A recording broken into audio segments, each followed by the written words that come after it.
Hello mga idol, magandang hapon. Ayan, meron tayong isang buong manok.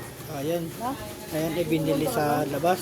At yan ay ating lulutuin mga idol. At yan, kinadad ko na nga pala yung ating manok. At magluluto tayo ng tinula mga idol. Ayan, at malinis na yan mga idol. At ayan, kinadad ko na at nagsalang na pala tayo ng kaldero.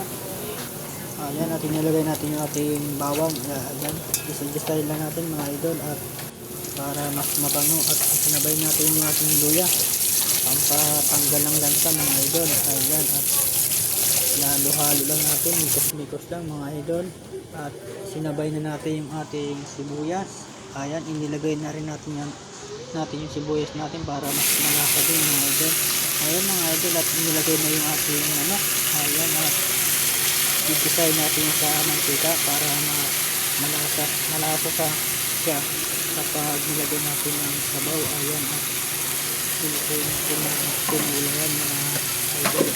At dito nga pala mga idol, ganun pa rin yung ating klima, maulan pa rin dito sa atin, kaya wala nang schedule ng ulan dito. Kaya lagi nilang umulan, kaya lagi nilang puro sabaw ang ating ulam para naman mainitan yung ating mga sikmura. Ayan, at luto na yung ating manok mga idol. Ayan, nilagay na natin yung ating mga sikado dyan, at hindi ko na ipinakita mga idol. Ayan mga idol, at nilagay din natin yung ating sayote dahil walang papaya walang mabilan na papaya mga idol, kaya sayote na lang yung nilagay natin. Pero masarap din yan kahit sayote nilagay mo, malasa din yan mga idol.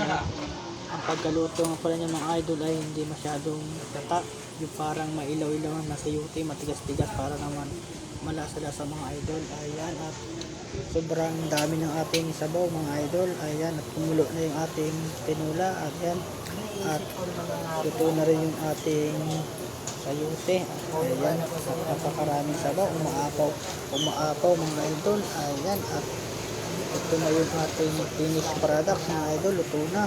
Ayan, at kakain tayo maya kahit maaga pa, kakain tayo. At masarap yan, naulan pa rin dito sa atin, kaya masarap kumigos ng mainit na sabaw mga idol. Ayan, yan lang mga idol, at maraming salamat at magandang hapon po sa ating lahat.